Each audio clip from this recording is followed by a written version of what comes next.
Excellencies, distinguished guests, ladies and gentlemen, let me also bid you a very warm welcome to this 2021 Regional Outlook Forum. As the MC has said, this forum is the flagship event of ISEAS, held at the beginning of each year to analyze high-level trends that will have the greatest impact on Southeast Asia and to consider how key developments in specific countries in the region will unfold. The title of this year's event is Power, Politics and Policy in a Post-COVID World. The COVID-19 pandemic has imposed suffering and hardship for many, and change and uncertainty for all.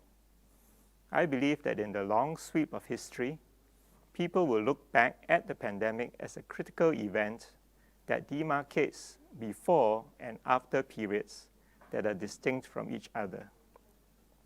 This new or rearranged order will mean different and unexpected ways of life for governments, businesses, as well as individuals.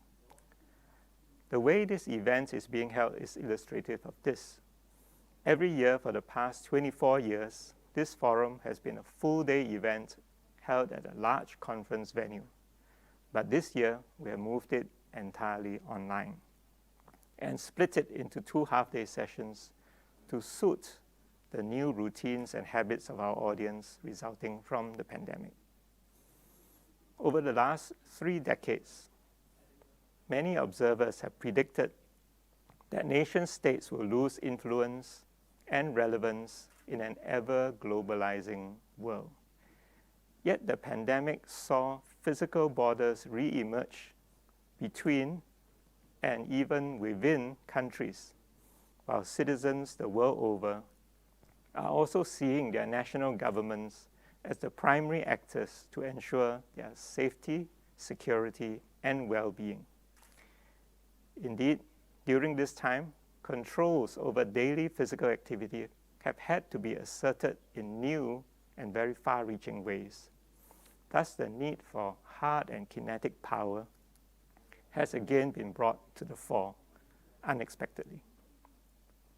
Yet at the same time, in this era of social media, the need for soft power has also become key for states to reach out to and engage their citizens to modify their everyday behavior and to secure the cooperation needed to defeat the virus.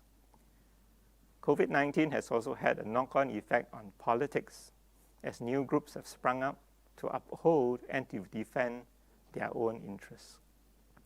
Previously booming sectors such as tourism, aviation, and higher education have been hard hit, while other sectors such as e-commerce, logistics, and electronics have enjoyed accelerated growth. Many families and communities have seen their hard-earned gains in income being wiped out, requiring rapid and concerted efforts from governments as well as NGOs to help sustain them. Many young people ready to start their careers or higher studies have had their plans pushed back, while the elderly have borne the brunt of serious complications disproportionately in this virus outbreak.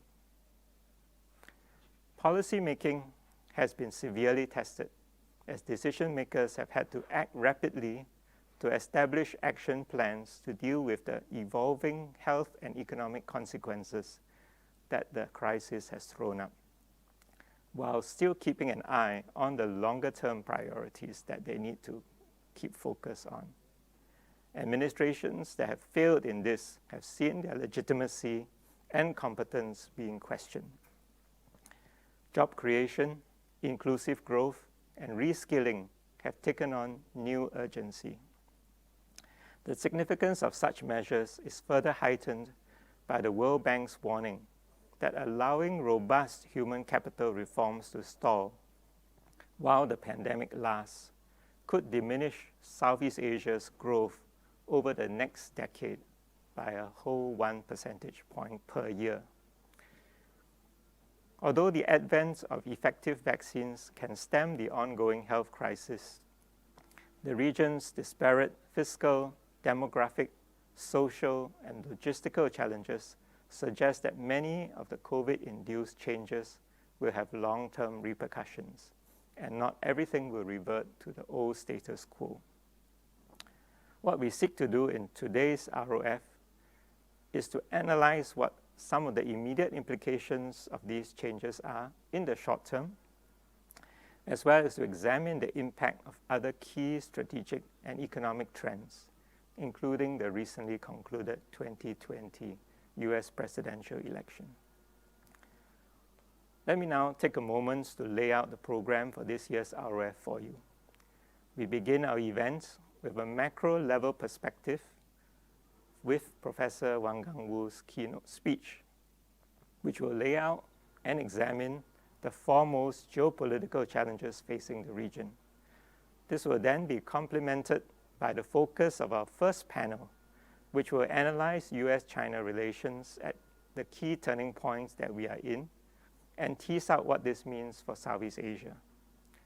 With these macro-level dynamics in mind, the subsequent 5 panels will provide a snapshot and analysis of key economic and political developments in 5 Southeast Asian countries.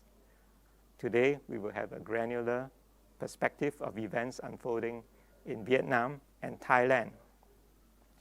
Vietnam is gearing up for its 13th Party Congress, which will take place in a matter of days.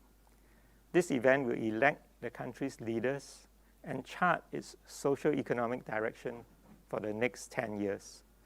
Thailand, on its part, is facing wide-ranging political movements, which are new both in form and in composition.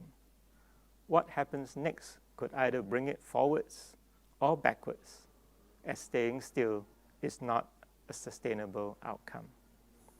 Tomorrow's sessions will zoom in on Indonesia, Myanmar, and Malaysia, all of whom are facing unique challenges.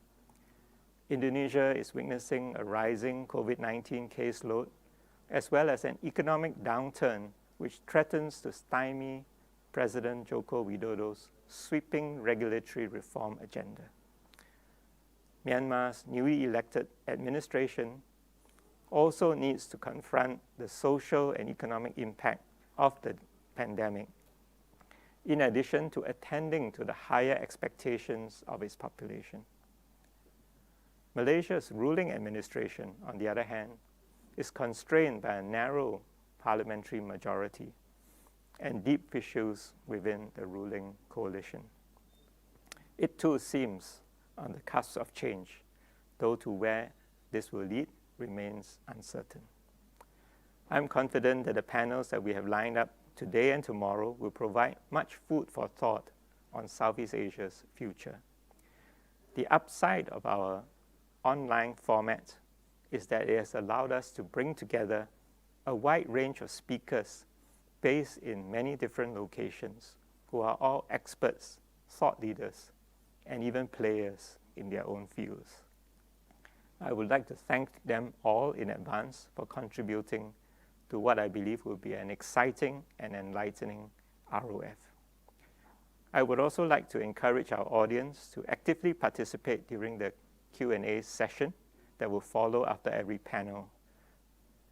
And taking advantage of technology that we have, we will be polling all of you, the participants, on a series of questions during each panel, the results of which will then be included in the discussion. Finally, I'd like to thank our Platinum and Gold sponsors for today's forum: Albizia Capital, Singapore Power, Mitsubishi Corporation, Mapletree Investments, and Nikkei Group Asia for their generous support that has made the hosting of this year's ROF possible. With that, I've come to the end of my remarks.